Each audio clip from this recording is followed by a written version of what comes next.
All right, welcome back. I'm Lloyd Rose with GCC, and we're working through our series on bridging the gap and creating better learning. In this segment, we're going to do a very quick review of Kolb and his learning styles. Working with our essential questions that we started, we're talking about what kind of learner am I? And here's Kolb's framework for learning. And he believed that all of us would sort of cycle through these processes, these different learning processes. So, for example, we might start by watching someone do a thing over here. And as we're cycling along the process, we'll think about why it is they did that way or what would happen if. And cycling through, we'll try it ourselves.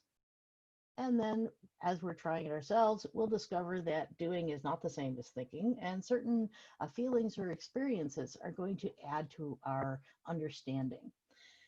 And Cole believed that we will all cycle through all of these processes, but that for some of us, our brains are wired to create more durable learning, more lasting memories by doing one mode than another.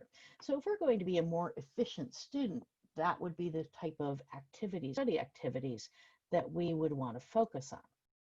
So here are Kolb's four learning styles. We have the accommodative learner, students who are the consummate explorer. What would happen if I did this? I'm just going to try it. We have the assimilative learner who is motivated by what is there to know? What is there out there that I can learn? We have the convergent learner who is motivated by relevancy or how. The convergent learner says, I'm not going to understand this unless you show me why it's important to me.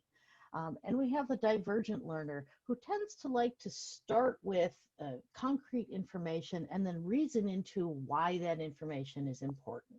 So these are sort of ideas of the four types of learning styles.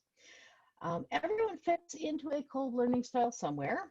All over, there are four main styles and some blended styles.